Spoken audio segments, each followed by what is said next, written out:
prepares for very long-term goals. Grit is having stamina. Grit is sticking with your future, day in, day out, not just for the week, not just for the month, but for years. It was a very, very scary and terrible time in my life.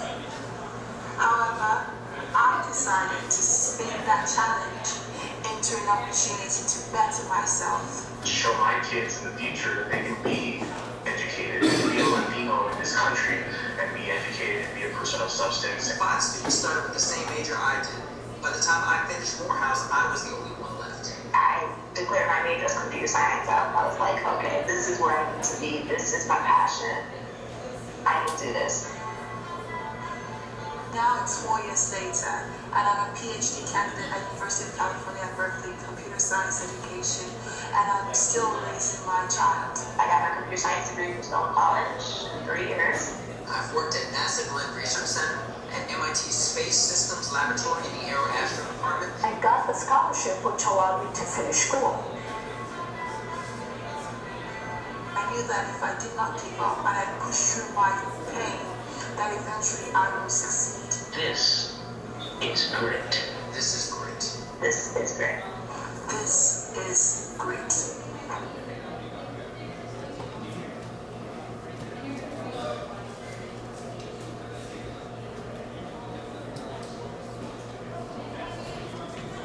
So I'd like to begin my presentation with a short story. And the story takes place when I was really young. So when I was about 4 to 5 years old and I was growing up, I was living in Beijing, and during the weekends, my grandfather would actually sit me down and he'd tell me stories from his childhood. And to give you context, my grandfather grew up before the Cultural Revolution in China, and he grew up as one of the poorest farmers in the poorest region of China. So he was the 7th son out of 13 kids, and they would work literally from 6 a.m. to 6 p.m.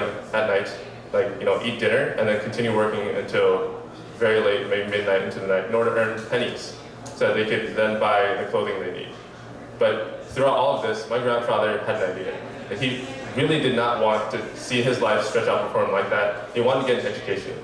The only problem was that of all the entire surrounding 50-mile neighborhood, there was just one school.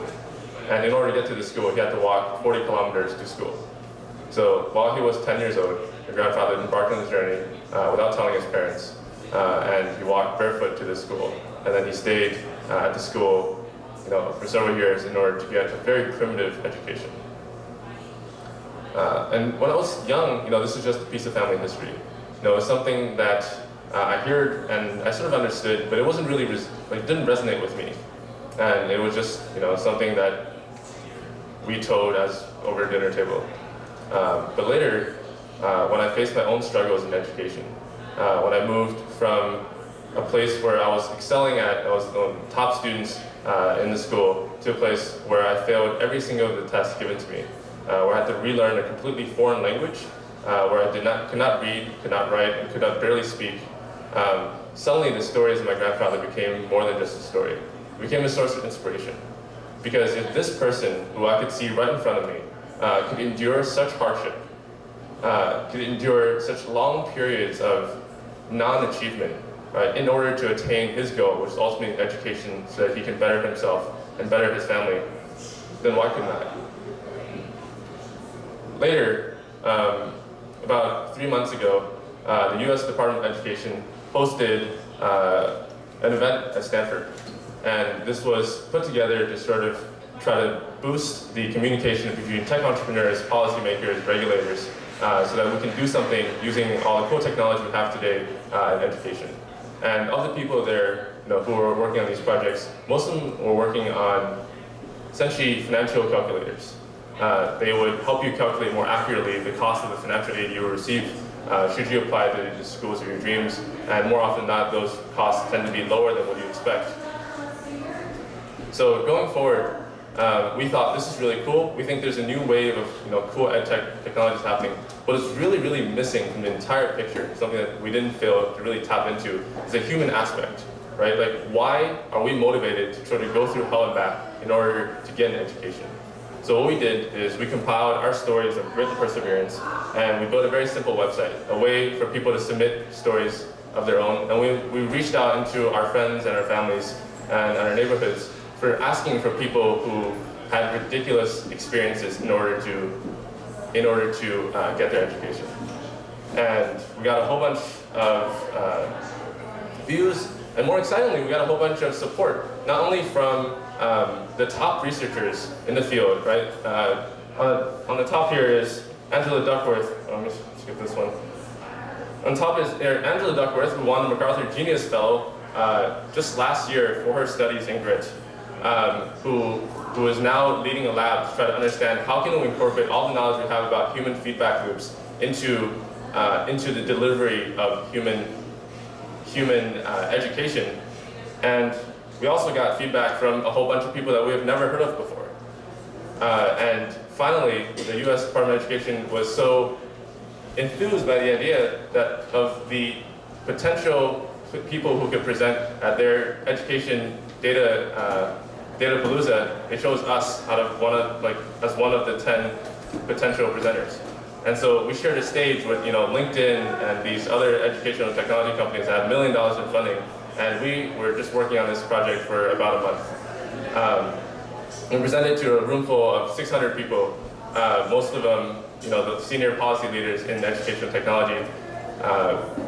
And the sort of the core message that we told was, in our attempt to sort of raise collective education in America, in our attempt to sort of use educational technology to deliver better outcomes of learning, like one thing that we should not neglect, I think that one thing that is actually possible now is we can actually start incorporating the human aspects of motivation, in particular the human aspects of grit, into our classroom. And one of the best feelings I've ever had in my life was, and I got this picture, which is a high school in Shanghai who had watched our videos and then sent us, this picture of their students' responses.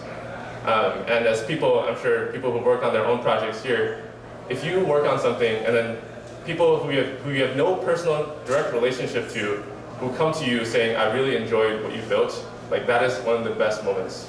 So to end this presentation, I have like 1 minute left. I sort of want to leave you with 3 thoughts, right? And the first thought is,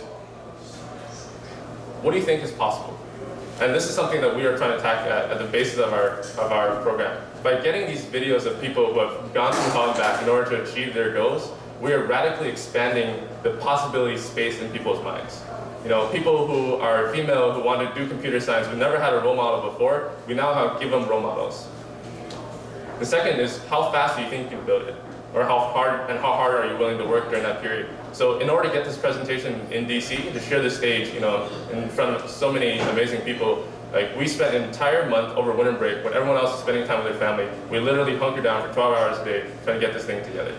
And amazingly, it worked. So in some of these projects that you guys are thinking about in ways that you think the world can do better, if you really just put in like a burst of effort, like you can be surprised by how much things can change. And then finally, and this is something that I think is both relevant for the idea of grit and perseverance and also idea for education in general, like how do we measure what we're doing? So my measurement is literally, I think the best measurement I ever received is this picture. Because if you can find people who have no relationship to you, who are not your friends, right, who back you because they like you, who have no relationship to you, who say, this is something I really believe in, this is something that's actually changing how I think about the world, then that's a sign that you've really made something that works. So to wrap it all up, I want to leave you with this thought. And it's a 2-step process, so bear with me for a second.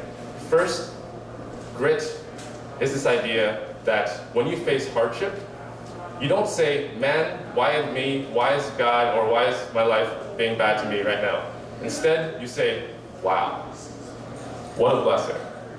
What an amazing thing, because now I have a chance to actually practice my perseverance. Like life has given me this gift in a box that says, here's a difficulty thing, here's an obstacle in your path, now's a chance for you to learn how to overcome the obstacle.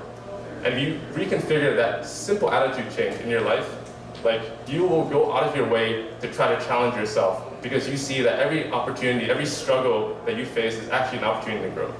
And with that, I hope that when you face your own challenges, you can confidently say, this is going to be really hard, it's going to be really painful, but I'm really going to look forward to doing it, and this is great. Thank you.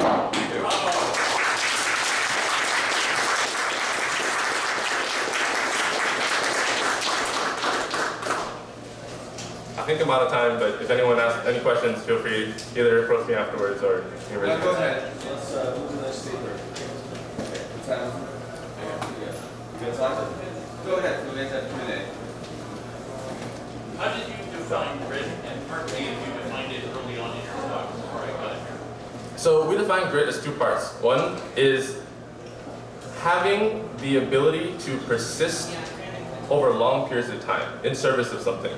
Yes. And the second is having a vision towards what you're persisting in. So we don't want people to suffer mindlessly, right?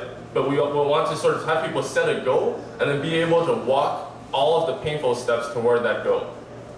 So, is this your definition, or is this an established or published definition of the word grit? this is like, I think the community around grit has sort of consolidated to this definition. And my phrasing might be different from some of the research phrasings, but the core idea is the same, right? Persistence and vision. And vision. Is that correct? Yes. Okay. Yeah. Did you measure an intervention effect on the people that made videos before and after they made the videos? So we have received testimonials of people who made the videos, and the testimonials have been, I can share with you after, the testimonials have been pretty striking.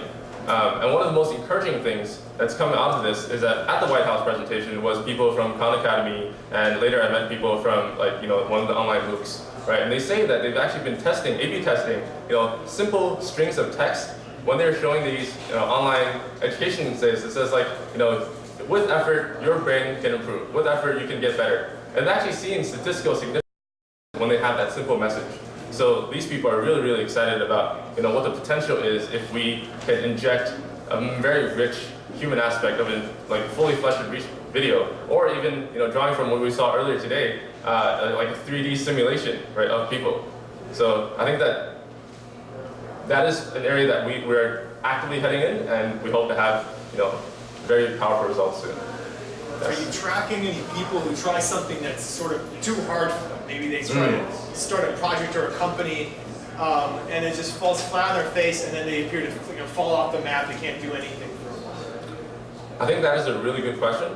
We have not tracked those people, but intuitively and from my own experience, from other people's experience, that is the thing that exists. So I think is really powerful here, and sort of get back to the original idea of measurement, is I think for the first time in our collective society, we've actually arrived at a place where we can measure that. Instead of being this idea question of how many people actually suffer this phenomenon, because of our entire scale of online MOOC education, we actually have all the data. We can actually ask when we give a second grader a calculus question, right, and they struggle for a long time and fail, what is the response?